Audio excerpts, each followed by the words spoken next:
Welcome, everybody, to the Indie Game Lunch Hour. Today, we welcome Bret Black back to the stage to talk about delegating your responsibilities to other people or perhaps taking them on for yourself.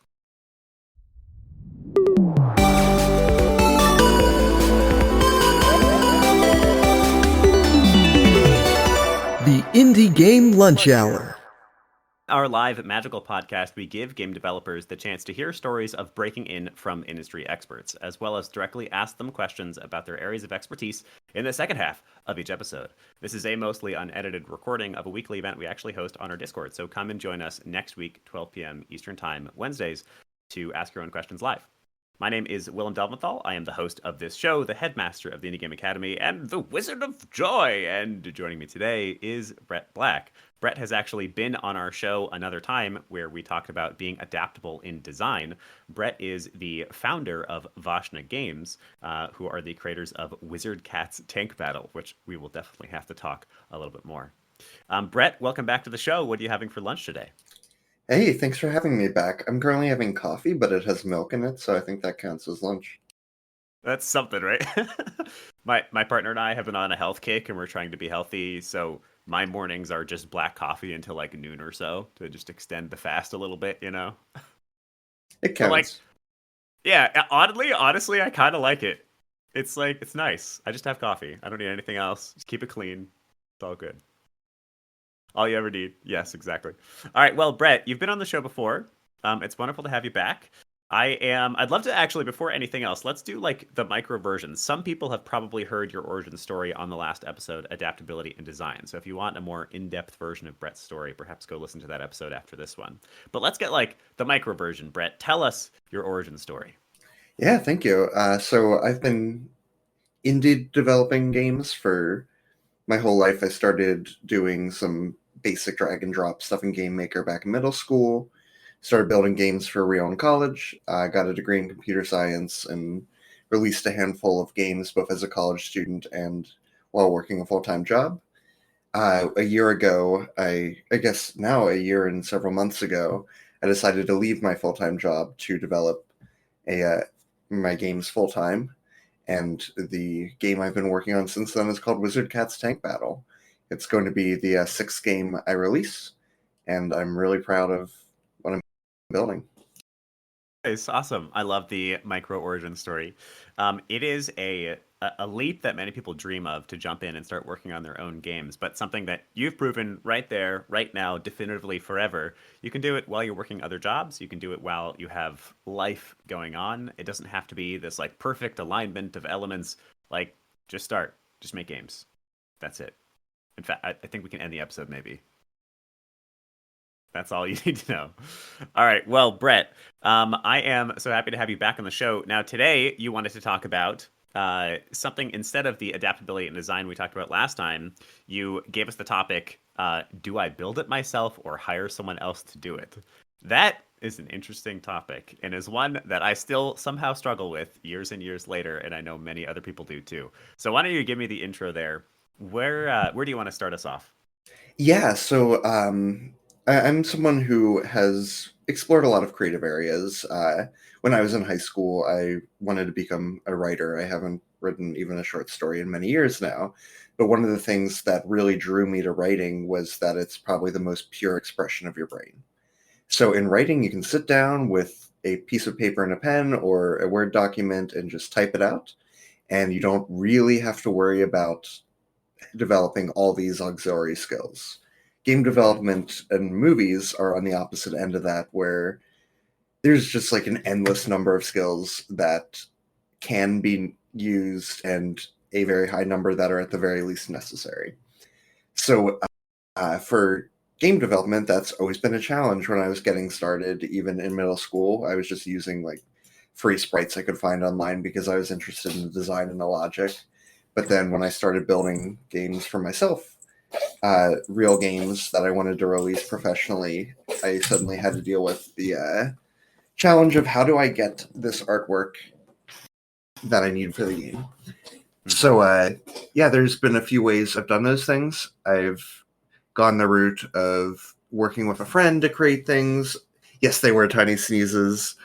She She gets really bad allergies every winter. Someone in chat asked if they heard my cat sneezing. Yeah, she gets really bad allergies every winter. And she has been shooting snot rockets all over the place, which is why I took her off my lap just now. Oh, no. I have to clean those up every day. It's great. Oh, But yeah, so true love right there. yes, it is. Adorable little allergies, yes.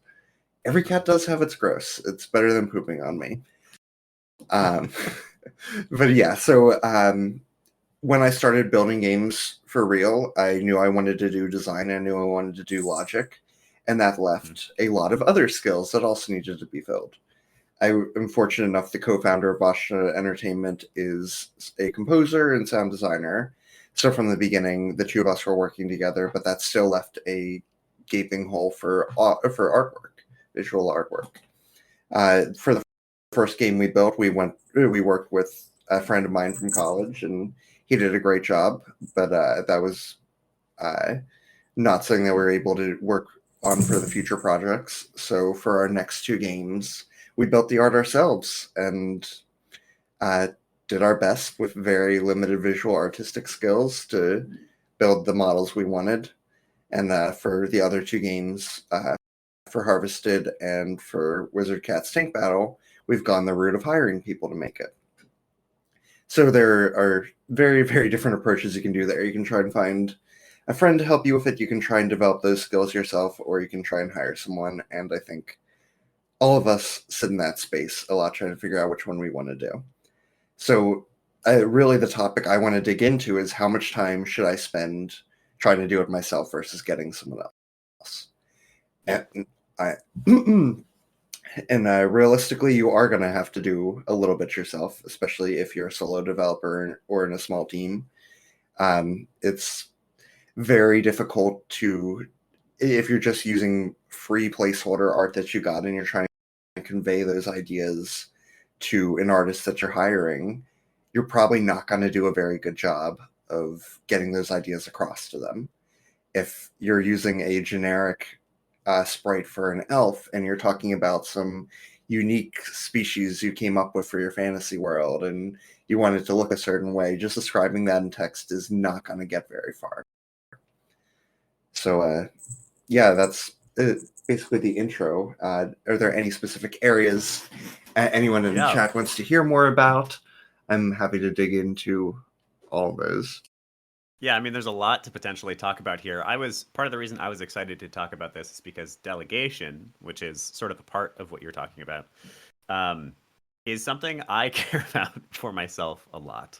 I am a solo founder here at this school, and as a result, as I'm sure you know, Brett, so many different little things fall onto my plate, and there are things that I feel like I do well or want to do that probably should be on somebody else's plate. I want to start maybe with one of my favorite quotes, or one of my favorite lessons, perhaps, from an old manager of mine. Back when I was working at Imbue, we were talking about delegation. I was like, I have such a hard time delegating because there's so many tasks that I know I can just bang it out and it'll be done, and then that's it. Versus I have to like train somebody on it, and spend the time to communicate with them and manage them and like check in on their work, and that just feels like so much extra stuff. And his answer was very simple. He said, even if you could literally do it faster, even if you could literally do it better, which is possible, it is still worth delegating to somebody else, because as you successfully create that relationship, which does take time, that is now permanently off your plate. And that person is going to, over time, get better at that thing and bring in other perspectives on how to do that thing. So in my mind, I know that I personally am on a journey of learning to delegate better. And I think that that's something that I've seen echoed in a lot of founders, particularly, but those running any sort of team, where it's tempting to just do it yourself because you can just get it done. But it's just impossible. You can't juggle 15 or 20 plates all at the same time.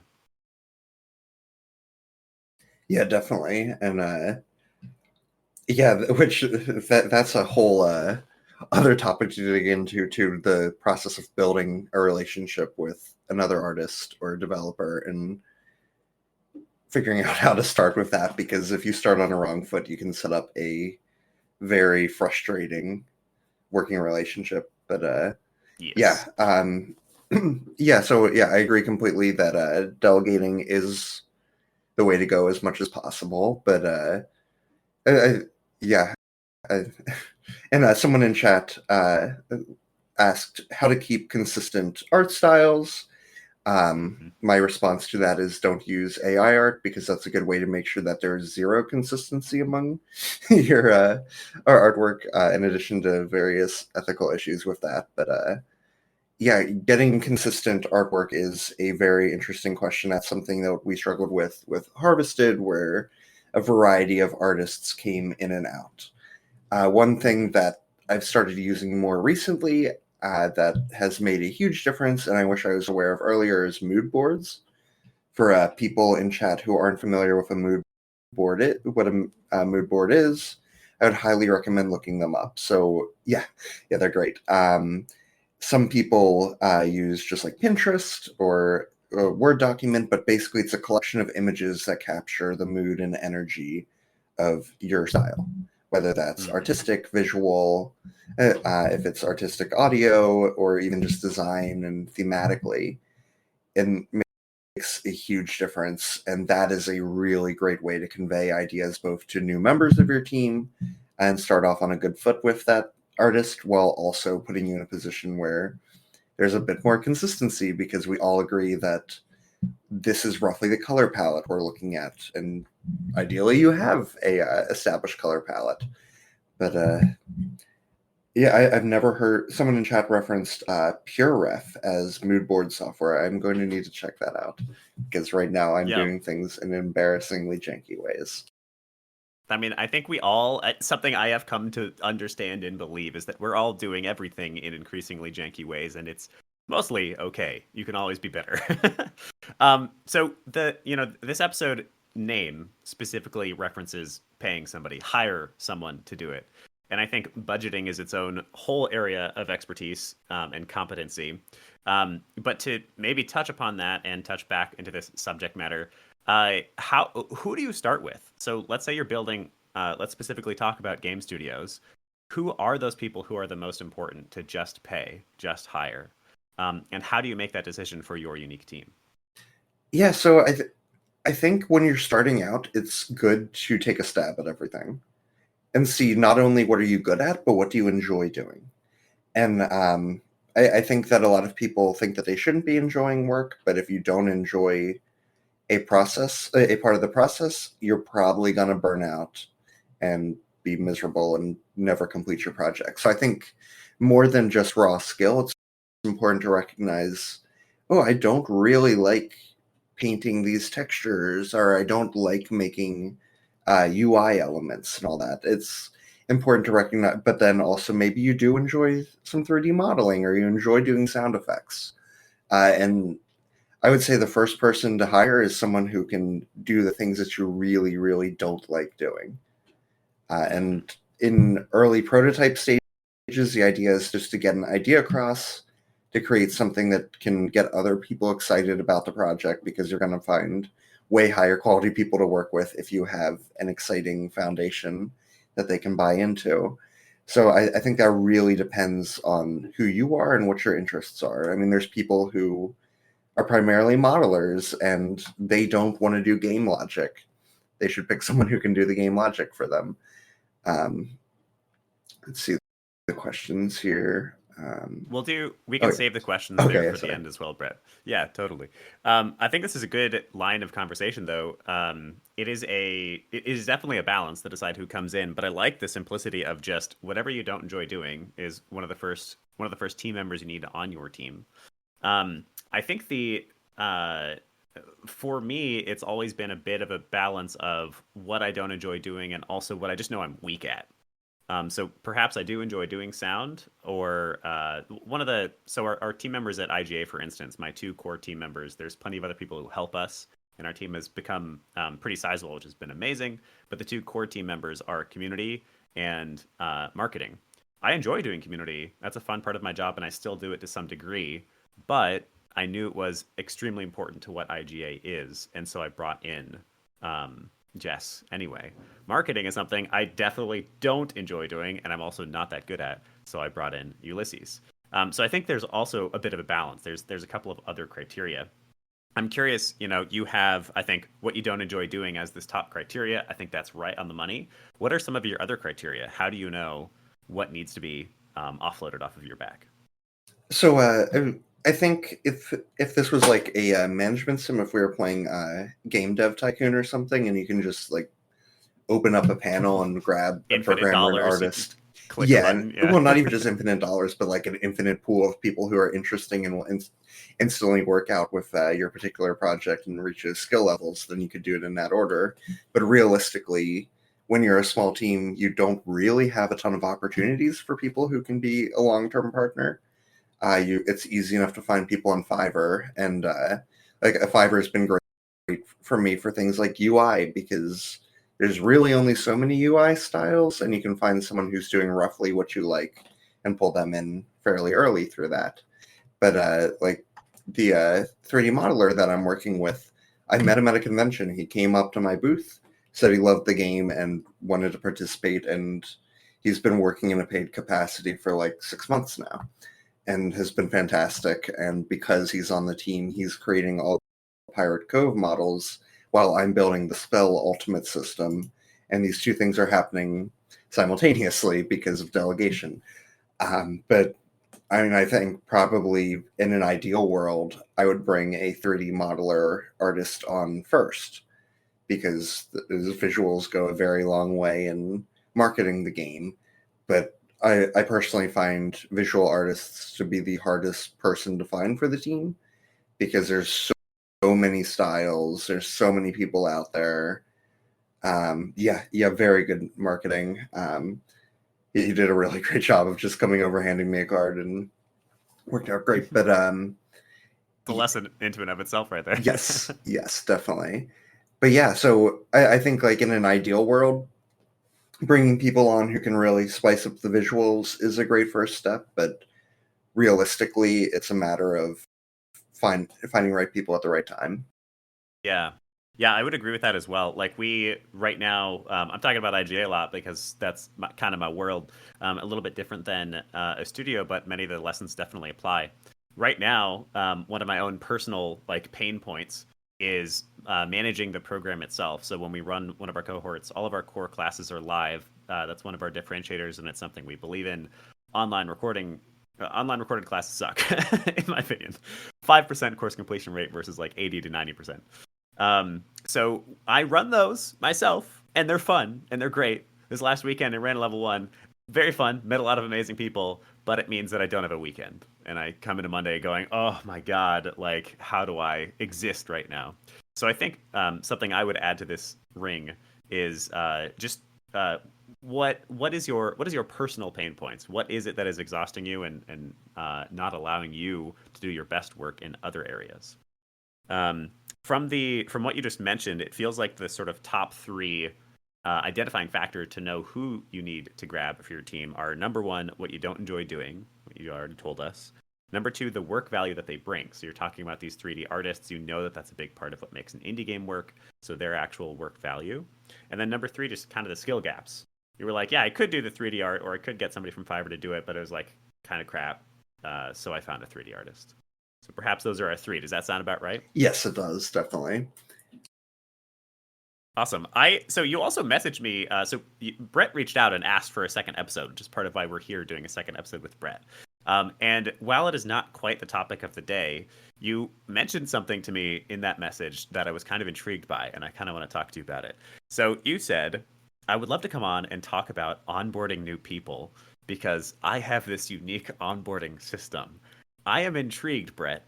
Tell me what this means. How do you onboard a new member to your team? Yeah, so in addition to game development, I lead a 6-piece band. So, and like we've had a lot of turnover over the years, different people coming in and out. And so between game development and music, I've worked with probably a dozen and a half different creative people in the past 6-7 years.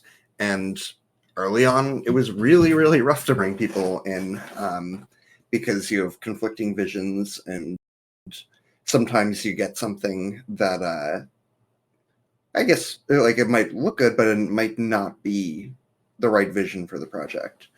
So one thing that I started doing very recently, and by very recently I mean probably like 6 months ago, that I found to be very effective, is to make the first priority calibration.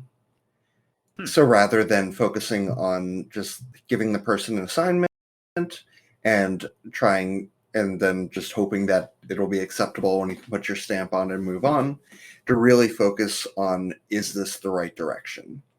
So have that communication with the person up front, make it clear to them that our goal with this particular assignment is to make sure we're on the same page, whether it's visually, audio, uh, whatever the role of the person is, and make sure that you're aligned on those things, because you don't want to get to a point where someone spends a ton of time on something, creates something that works really well for their vision, but conflicts deeply with what the bigger project is. And that's something that can be a huge pain point. It can be really frustrating because if you go in and if the approach is this acceptable? Is this something that's good? And you go and you're like, oh, well, you're going with a stylized approach where I want to have something that's more photorealistic. Like they might have created something beautiful that was stylized, and that just might not be the right fit for that project.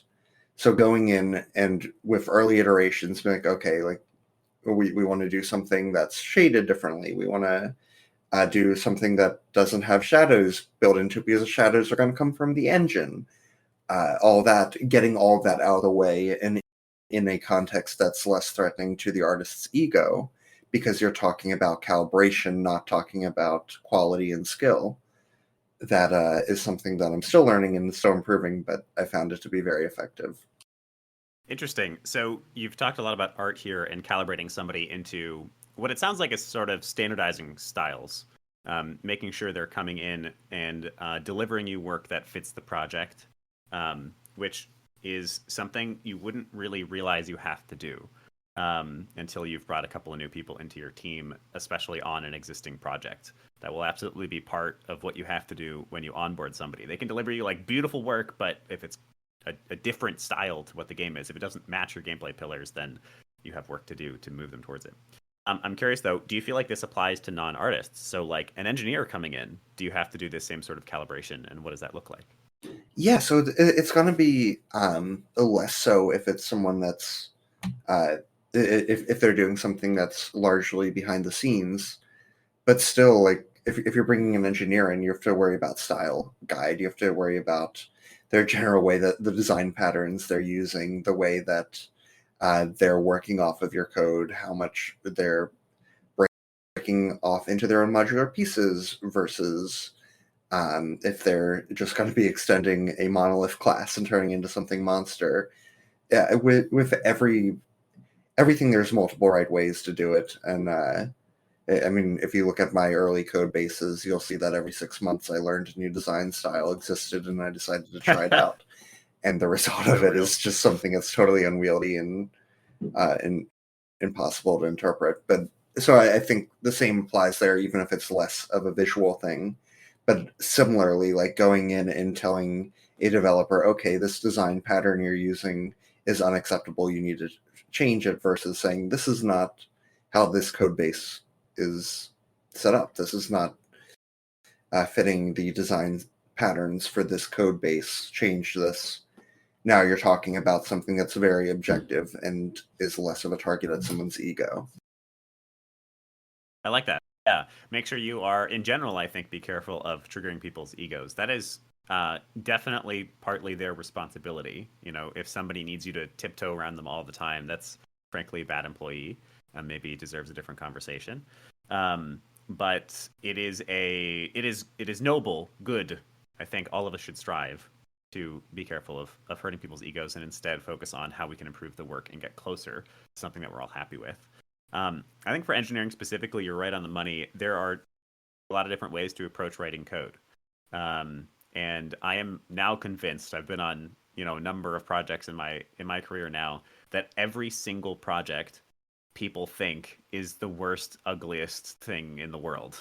And that's, I think, just because games are complicated and like they get complicated over time. We all like to pretend that there's a way to get rid of singletons for good. Yeah, no. I love singletons. I tried. So I uh, went through my anti-singleton phase, and yeah. eventually I just learned, okay, like my code is disgusting if I try to get There's around like that this.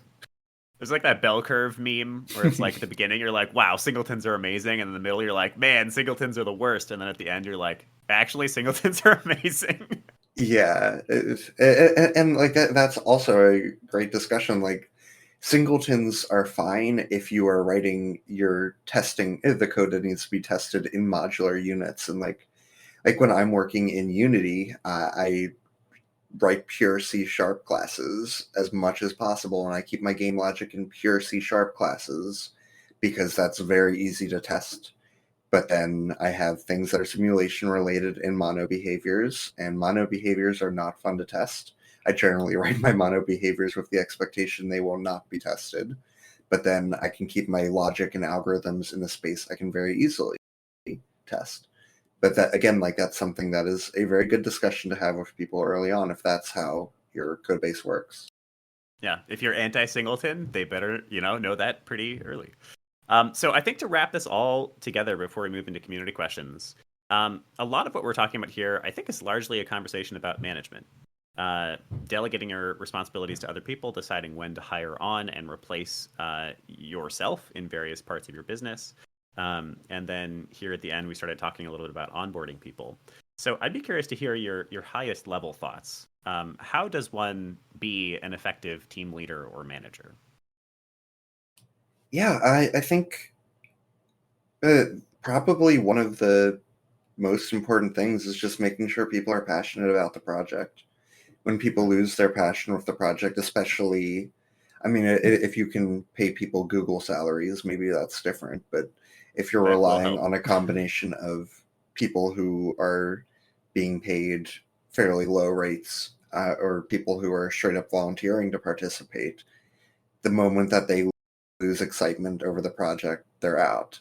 And that's something that you have to be very cognizant of. And I mean, that doesn't mean like I've fallen in a trap before where I just really don't want to lose someone and I start making decisions to cater to them. That's a separate issue. And sometimes you do have to accept that someone's not the right person for a project.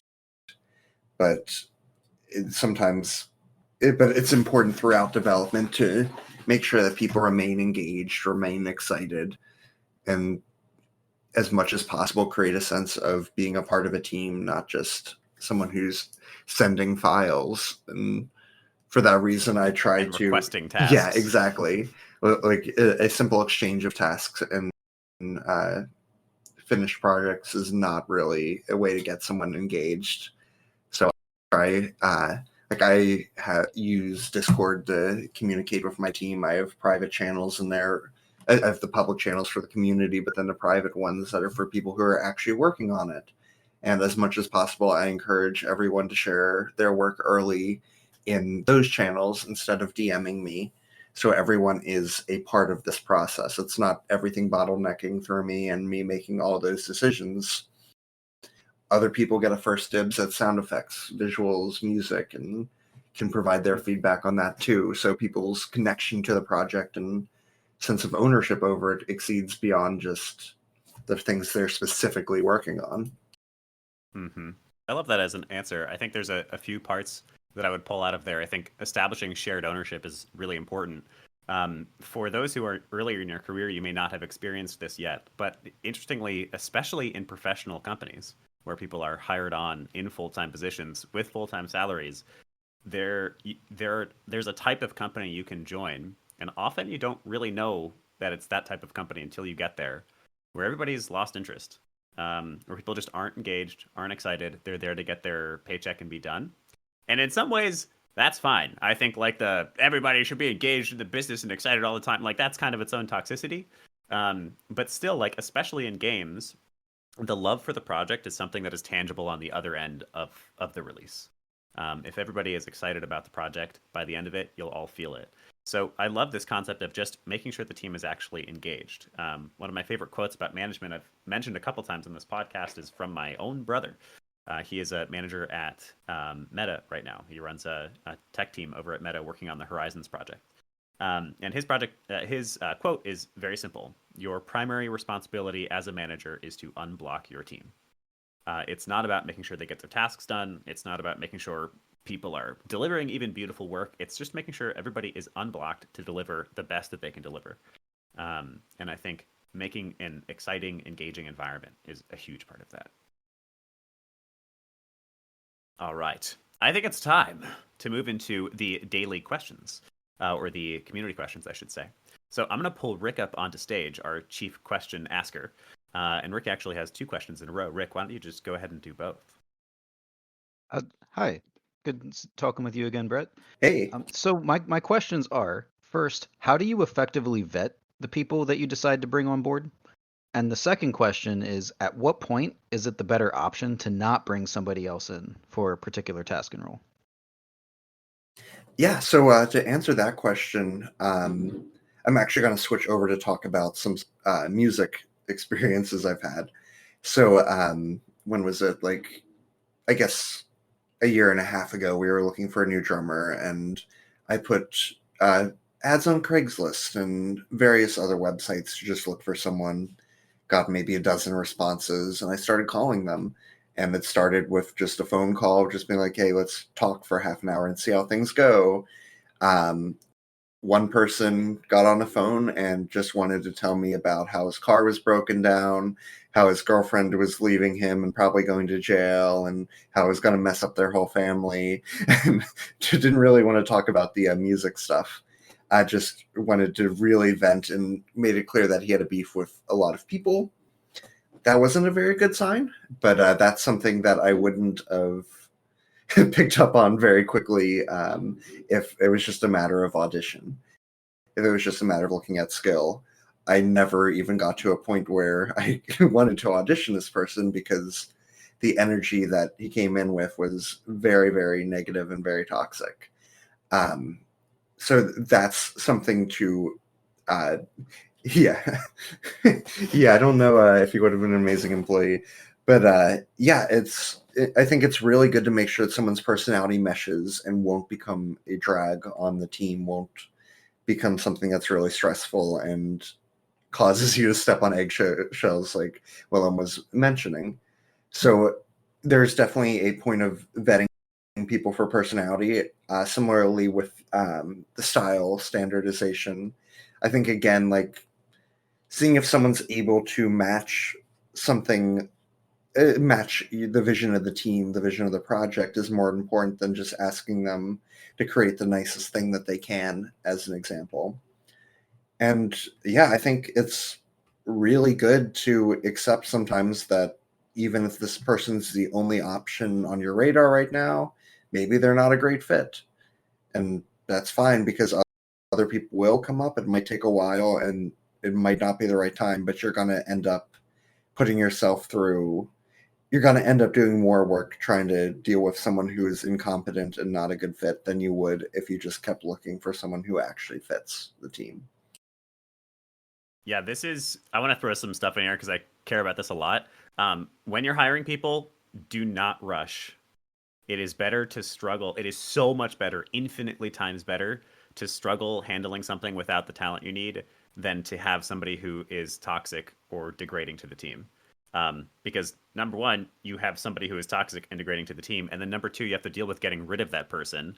And if they are a full-time employee, that actually can be a complicated legal process. So just better none than wrong. Take your time. And for that matter, I am a big fan of hiring like one person at a time. And I'm a big fan of in interviewing, I am hoping to find excitement and cultural fit more than just about anything else. That could be a bit wrong. Like if you really need a technical designer and you bring in somebody who has no experience, like that can definitely be a problem. But still, for instance, once again at IGA, both Jess and Ulysses had not worked in games before. They had to learn a lot to step into this space, but they kick total butt now because they're 100% engaged with this project and they want to be here. So finding those people who are excited, I think like if nothing else, when you get into an interview, if they're pumped to be there, that means a lot by itself. And they're not talking about all their problems and stuff to you. Awesome, thank you. So the other question is, like, what is the right time to not Like if you have a task that needs done, how do you decide like, well, maybe we shouldn't bring another person on for it? Like, what are the parameters there? Yeah, there's so many factors here. Obviously, if you have zero funding, that's going to be one barrier. And by that, it's also worth mentioning that, so like, yeah, I'm building this game with my own money. I'm also working multiple contracts part time to fund it. And basically, I work certain jobs, and then a fraction of that money is then used to pay people part time to work on the game. But yeah, obviously, if you're going to bring someone on board, you want to be able to have at least have enough funding to establish a working relationship with them. You don't want to pay them $50 and then say, "Oh, in a couple months, I'll pay you another $50 for something." That person is not going to be sticking around. It's better to wait and either build up some cash or just do those tasks yourself. But additionally, if it's very early in a project, so like with Wizard Cat's Tank Battle, I taught myself both Blender and hand painting textures because I wanted the game to have a certain look. I wanted the game to have a certain vibe that I could convey. And I knew that was not going to happen if I just reached out to people online who are 3D modelers. So I put in a huge amount of time to just develop those skills so I had a clear palette that I could then use to communicate. And I think if I brought someone on before I did that, it would have been a messier process of trying to figure out what this game is going to look like. Cool. Thank you. Fantastic. All right. Thank you, Rick. We have Aiden on stage to ask the next question. You want to go ahead, Aiden? Hey there, Brett. Thanks for your time today. Hey. So as lead designer, you're kind of in charge of a small team and you wear a lot of different hats. How do you handle or delegate project management? Well, I don't really delegate it at all. It's definitely, but fortunately, like, yeah, it's me. There are 3 people I'm regularly working with, and then 2 others that contribute as needed. So it's a fairly small team. I don't think any delegation for actual project management is needed here. I do run every Monday. I have an optional call for everyone to hop on, and uh, this kind of connects to some previous conversations about being engaged. But during that call, that's a chance to just all talk about what we're doing and what we're planning on doing. So while it's not a straight up delegation, it's a chance for all of us to contribute to the bigger plan. If everyone's on the call, we're going to talk about what we're planning on doing in the next couple weeks, and there's going to be a chance for the sound designer to provide feedback to the 3D artist on what each of them should be working on. I think I have never worked on a team quite like the one I'm at right now with Paradox. And when I first started there, they did not have a producer. It was just the GM and then a sort of like chief of operations kind of person. And then they brought on the producer. The producer is absolutely like below. That's kind of like dumb. I don't know. The hierarchy is sort of unnecessary. The producer's not like managing those 2 people, I mean, but they are handling project management. And I feel like I have been convinced from this experience that it's a lot easier than you might think, actually. Just hand somebody the reins and be like, hey, we need you to do project management, without the expectation that that means that they are everybody's manager. They just own project management. Literally, they own making sure the tasks are happening and organization. All right. I'm going to call Aiden. Does that answer your question? Yes, it does. Thank you very much. Absolutely. All right. I'm going to call Mike up to the stage. Mike, would you like to ask your next question? Hi, can you hear me? Yes. Hi, Mike. Hey, Brett. I love your game, by the way. Thank you. I just wanted to ask if there were any sort of strategies you might have for indie game studios who might be in a pinch when it comes to funding and trying to provide like market leading or market equal market salaries for people that they know that they need to onboard given timing or skill set or what it may be. Yeah, so for context here, I do not have anyone who's doing full time. everyone's doing part-time, and that's all I can afford because, yeah, it's my savings. And that's definitely limited. I think it's good to find people. Okay, so first of all, as an artist, I really, really don't like paying people with experience, and it's something that I've turned down. People asking to do it, like I'm always going to make sure that I pay someone. I think that's really, really important. And even if the person is on board with being paid with experience early on, it's going to eventually turn to something negative as time goes by.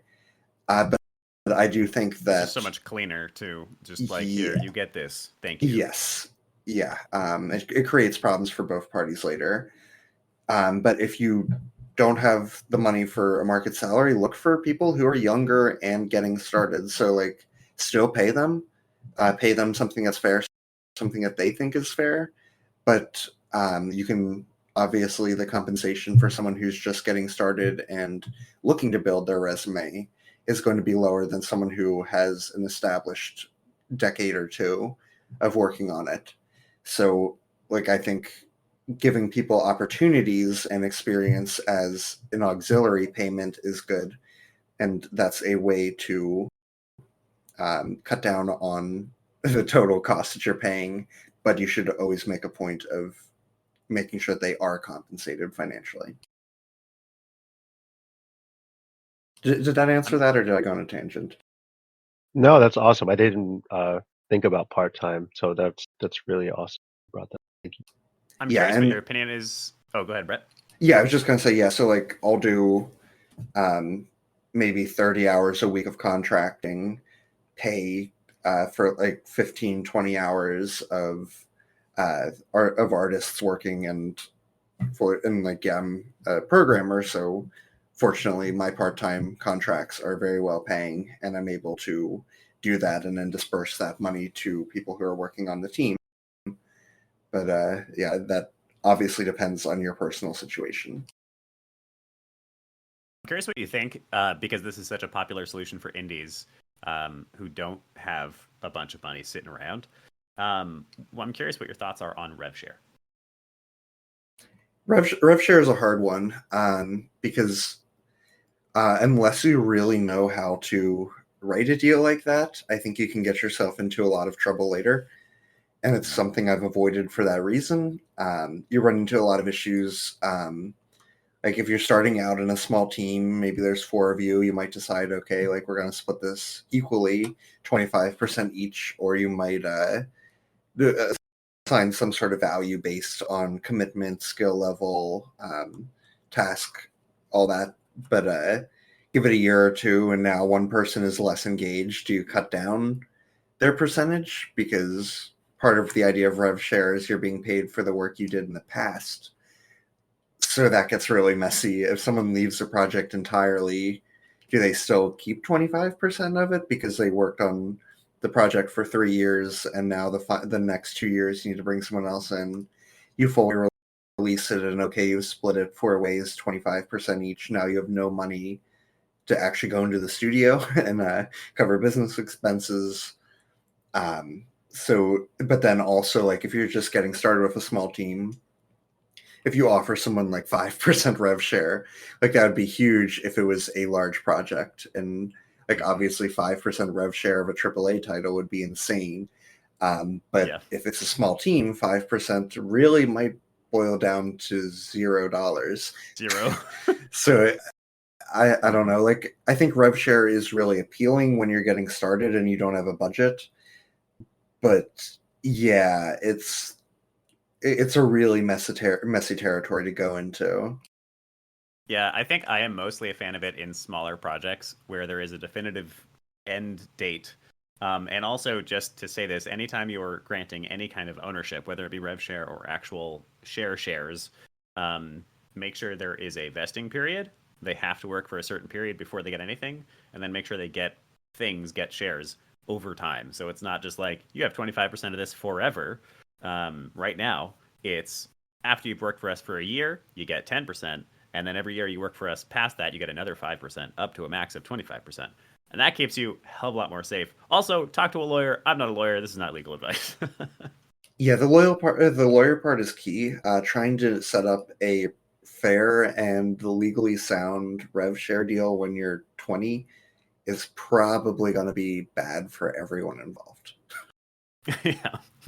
If your game suddenly makes $1 million and, this random person from 4 years ago has 10%, well, you're paying him 100 grand. All right. So I think, wow, it's time for the question of the day, where we reiterate one of the most important points that we got taught by Bret Black. So first person to type it in the chat gets 3 House Cup points. What is the most important qualifying factor for when you should hire somebody else to do something, in Bret Black's opinion? It's important. If you're listening, speak it out loud for me. See if you get it right. Aiden says, ooh. I don't think that's the right answer. Rick says, when you don't want to do it. Congratulations, Rick. Let me know which house you want to award those 3 points to. That is correct. If you just don't enjoy doing it, it might be worth getting somebody else to do it, because it's going to be so hard on a consistent basis to force yourself to do something you just don't want to do. All right, I think we've got time for one more question, maybe. I'm going to call Petunio up to the stage for this last, maybe second to last, because I have another question I would love to get answered if we can fit it in. Petunio. Hey, you guys. Your So time my to question is, hey guys, could you mention a previous situation of a very successful onboarding and maybe one that didn't go too well? Let me think. So I guess for successful, I think the most recent onboarding I've done, which is with the 3D modeler and 3D artist I've been working with, has been fantastic. And this is really how I've developed my goal of really focusing on style standardization. I gave the example of someone creating something stylized and wanting to do something realistic. That was a flip of the reality here. So like the 3D modeler I'm working with, who came up to me at a convention this summer, had just graduated college with a degree in 3D modeling. And to answer question of budget too, I'm paying him the rate he asked for, which is in line with the internship that he got, but is still significantly less than it would be if I was paying someone who was in the industry for 20 years. So what started out there, he was coming in with a lot of experience creating very photorealistic artwork, and it looked great. But Wizard Cats Tank Battle is not a photorealistic game. So the first things we did, we focused on just like the little cosmetics. So the tanks that the cats are in, the wands, the hats. And then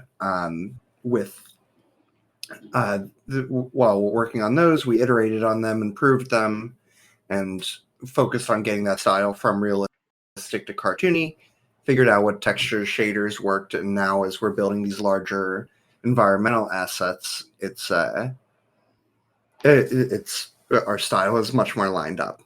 Now, as for onboarding not going well, I think to answer that very simply, I've had a lot of situations where I've catered to someone who wasn't working out because I didn't want to onboard another person, and I didn't want to lose that person. And maybe there were some issues that we should have gone over when that person was first joining the team, and we didn't. And then I ended up spending months making exceptions to try and benefit that person, and it ended up going nowhere. And ultimately, the person and the team separated anyway. Does that answer your question? It sure does. Thank you so much. Yeah, thank you. Fantastic. All right, we're going to get one last question because it's a good question and it's a little spicy. Gwen, Yeah, I saw that one. This would is you a like good to one. ask your question. Yeah. Sorry, not trying to be divisive, but it's something that now that I'm hiring people for my team, this is something that's been on my mind. Is we talked about culture fits a little earlier, and I was wondering, how do you judge who's a good culture fit for your team while also being welcoming to candidates from different cultures, different backgrounds? Yeah, that's a really hard one, and obviously either extreme there is not going to end well for someone. I think one thing that I've really been learning recently is you can cater to one person's needs and sabotage the needs of everyone else in the room by doing it. So that's really hard. Mhm. Yeah, that's a really hard question, and it's something I'm still struggling with and something that I'm figuring out because like I'm from Philadelphia. I've lived in the Philadelphia area my whole life.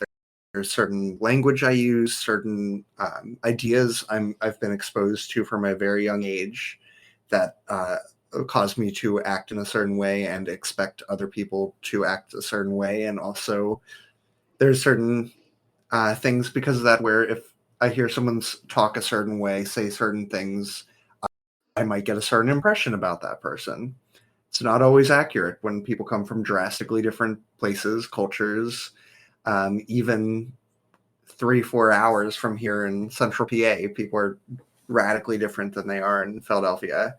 So I think really all you can do is trust your gut, try your best to get to know that person, get to understand what their morals are. Are they I think like one of the key things here is this person saying things because of their culture? Is it a cultural issue, or is it an issue where someone is really actually stuck up and Mhm. yeah, it's hard. This is a very spicy question. I think I've got some answers here. I think there's perhaps a misconception that like looking for culture fit means looking for somebody who's like sweet or good or kind. And that may Mhm. be true. Like IGA, certainly that's a part of our culture. But I think like a couple of things. You, Gwen, one day you said, "Hey, could you give me real advice even if it hurts my feelings?" Something along those lines. And that has fundamentally changed how I approach teaching. And I think it's a similar mindset for this question. Um, they do still need to be able to do the work. And you do still need to be convinced that they can grow into the role that they need, even if they don't have the skills in this moment. And it is okay for you to be like, you are a good culture fit, but I just don't have the confidence that you're going to be able to do this role. So we can't hire you at this time. So I think like being welcoming does not mean not being discerning. You can be Mhm. welcoming and discerning at the same time, and that's okay. Does that answer the question? Do you have more thoughts there? Yeah, that's a really good distinction. Yeah. Well, I'm thinking of like sort of the pitfall, the thing that's like easy for me to fall into is like, oh, say this candidate like, oh, I saw them making some kind of reference to like a book I like, or maybe oh, this person likes the same stuff I like. They're going to be a great culture fit, and that being unfair to candidates who have a different background and like haven't read the same books, like who could Yeah. be equally good at the job and might even like get along with me equally well, but just don't have the same background, right? And that's the thing I think that can be really hard to overcome is like your personal bias. That's the thing I'm trying to work on, especially. That is super real, and I think all Mhm. hiring managers, to some Yeah. capacity, run into that. That is, by the way, part of why larger studios do panel interviews and multi-part interviews, so that there are hopefully multiple biases kind of canceling each other out. Mhm. Um, I think the somebody else in the comment said, I don't remember who it was. My bad. I like to call people out, but somebody said this is why it's important to have shared mission and visions. I think if you have pillars for what your studio is, independent of you, even if it kind of is you, as long as they are kind of established, that also helps remove some of the bias because it's like, yes, this person did get hired because they fit these pillars rather than because I liked them. So doing a little bit of that work ahead of Yeah. time. So bringing Mike in says some it was like Mike says it was him. objectivity. Thanks, Mike. Yeah. Yeah, a little objectivity I think helps as well. Hmm. All right, we're definitely at the end of the episode. Gwen, thank you for that final question. Brett, before we say goodbye, one of the things that we love to do is assign some homework. So, what is a homework assignment that our listeners can do in the next week to practice some of this management style that we've talked about here today? I think ranking what you enjoy doing versus what you don't, like having a really firm idea of this is something I don't enjoy, is something that's really good to know. I love that. That is a nice, easy one. So, for homework this week, I want everybody to write down the tasks they love to do and the tasks they want to delegate because they don't enjoy doing them. And then tag us on LinkedIn at Indie Game Academy. You can use the hashtag IGLH homework so that we can be excited for you and share it around. All right, that's going to do it. Brett, before we say goodbye, is there anything you'd like to plug here or any last messages you want to give? Yeah, I'll share a link to the Discord for Wizard Cats if that's okay. If people Absolutely. cool, yeah. I'll share that now. And this is our community. We're actually running a Wednesday play net test tonight. So anyone is welcome to join. That may have put you in the wrong. Let me see. Let me just link to the right channel. Which channel should they be heading to? I guess rules. I think I copied a link to the wrong one. All right. Well, check out Wizard Cats. Maybe head over to the Discord. We'll include links to that down below for those who are listening and are not here live. This has been a wonderful episode of the Indie Game Academy. Do you have like a final message for people, Brett? Keep at it. Learn from your mistakes. Everything is persistence. Yeah. Be Goku on his way to Namek to fight Frieza. Just keep training. Keep pushing yourself past your limits. Be kind to yourself and give yourself breaks and rests. But at the same time, I personally find the pursuit of finding out what I'm even capable of to be wonderful. So I hope all of you continue to do that yourselves. Mike says, be Frieza. I think we're going to boot Mike off the island after this episode. All right. It has been a wonderful episode. We will see you all again next week, Wednesdays at 12 p.m. Eastern Time. Feel free to come by and swing by for the next one. Otherwise, that's going to be it. Thank you, Brett, for answering these questions and giving us this Thanks time. for having me. Absolutely. Thank you for those who asked questions, and thank you, listeners, for listening. If you enjoyed this episode, as always, we ask that you send it along to just one other person who is somebody else who may enjoy listening to this. Okay, goodbye, everybody. See you next week.